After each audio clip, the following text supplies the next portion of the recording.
Hi Terry, how are you doing today? Um, I'm okay. My medication works most days. Alright, so that's good that your medication's been working. But what about the other days? Well, the other days I still hear the voices. So remember that pamphlet I gave you last week about, psychotic illnesses and like kind of information about that? Were you able to look over that?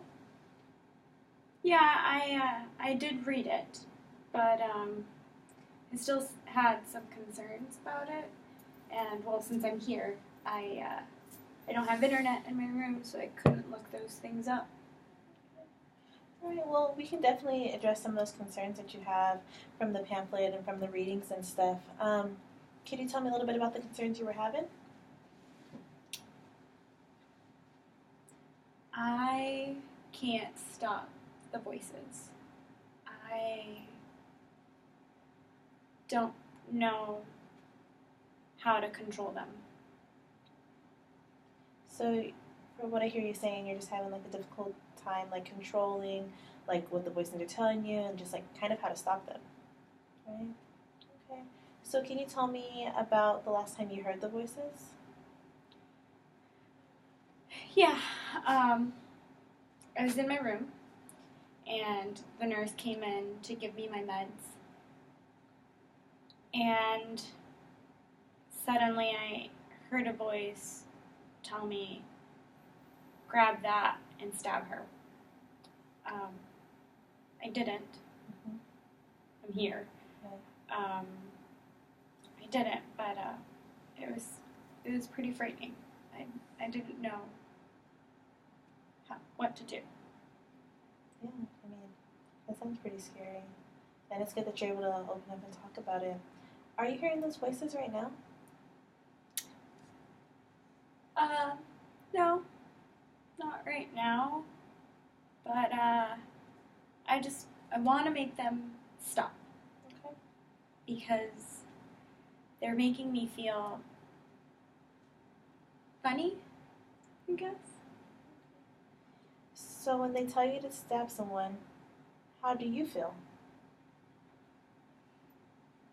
I don't know. It just it makes me feel funny, you know. For that type of situation, funny is an interesting word to use for that. Can you tell me what funny means to you in this context? It's not. I don't mean funny in a like, oh haha, funny way. I mean funny as in it makes me feel very uneasy. I get scared when I hear the voice, and then it makes me really confused as to what I should do. So that's the type of funny I'm talking about. So, what did you do when the voices told you to stab someone?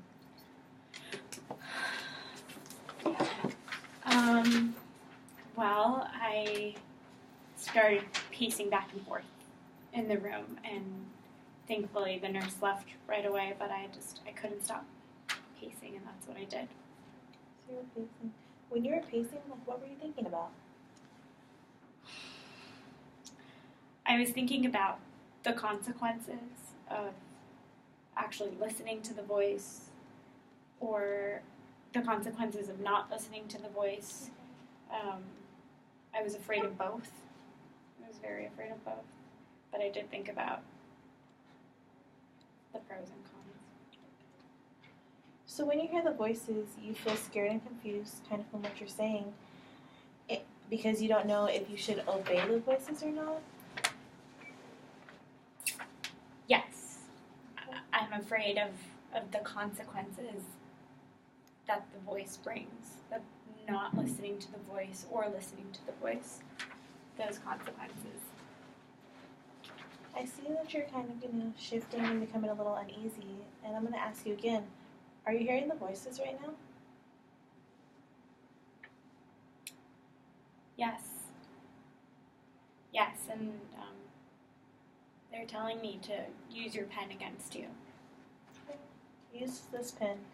Use this pen against me how? It's telling me to grab it and stab you. because you're making me talk about this. Excuse me. So you're shifting in your chair a lot from, kind of what I'm observing and just kind of seeing. How are you feeling? I'm feeling uncomfortable because I'm trying to talk about it and not listen to the voice because the voice is telling me to hurt you and I don't want to hurt you. Okay. Because you're the only one that can help me.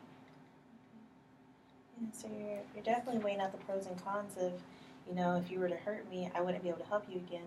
But the voices are telling you to do it, and you're like, should I disobey them? Should I not disobey you? Okay. So, Terry, if you disobey the voices, what would happen? I don't know. I'm not sure. I don't know. So we've kind of been in session for a while. How long have the voices been telling you to hurt me? Since we started talking, since the session began. So we started the session about 4 o'clock. It's 4:35 right now, so we've been in session for about 35 minutes. And the voices have been telling you since the beginning to hurt me, and you were kind of afraid of the consequences of not listening to them. And for the past 35 minutes, you've disobeyed them. Has there been any consequences?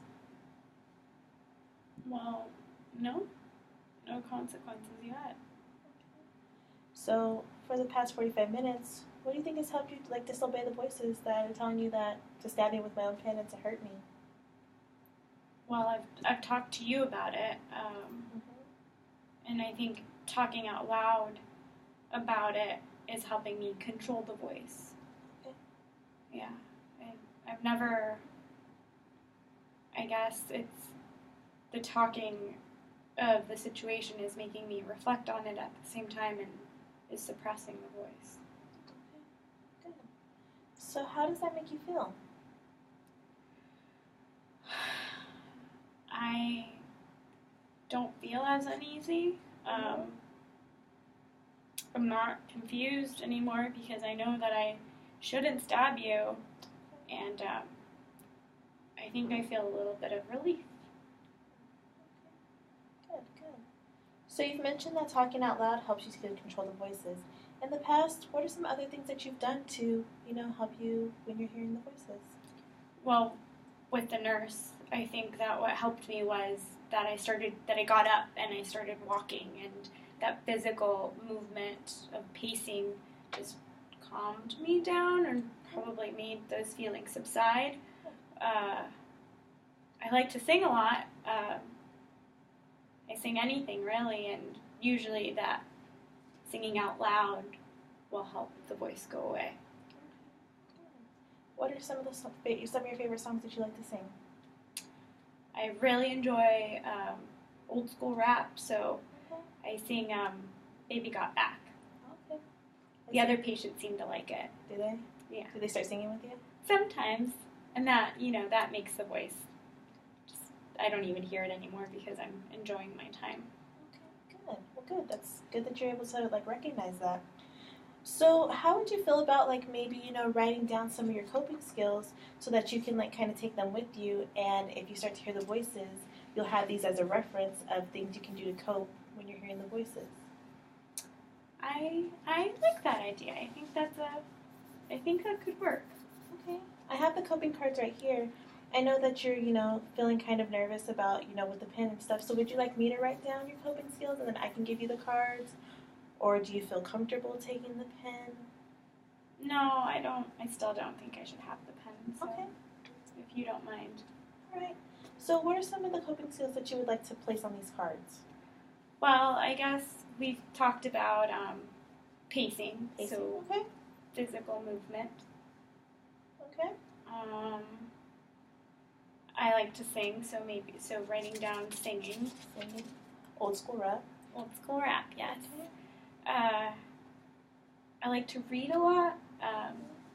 Maybe reading out loud, because if I read to myself, the voice comes back. So just reading out loud. Okay. And who do you read out loud to? Well, my niece comes to visit me sometimes, and she enjoys when I read to her, so Oh, I good. can read to her. Good. I'm sure she won't mind. Definitely. Good. Okay. Maybe another one could be talking out loud about my feelings or the voices to some of the staff, Okay. one of the nurses, or maybe a patient, but not someone who's like me because that might stir something up. So just talking out loud, I guess. Talking out loud. Okay. Good. Yeah. Is there anything else you kind of want to put on these coping cards, or do you think this is enough for the session today? And maybe just trying them out, and then maybe if you come up with more ideas, you can make some more coping cards on your own, or we can make some during session next week. Yeah, I think I can work with just these this week. Good. So here's the coping cards. And so if you start hearing the voices during the week, just look over those cards and start to do some of your coping mechanisms and read through them, and we can talk about it next week and see how everything went. How does that sound? Yeah, that sounds good. Okay. So I like that. Good. So how are you feeling at the end of this session? I feel better. I'm calm. The voice went away, so I feel much better. Good. Okay. Well, so we'll meet next week around the same time? Yep. All right. Thank you. Thank you.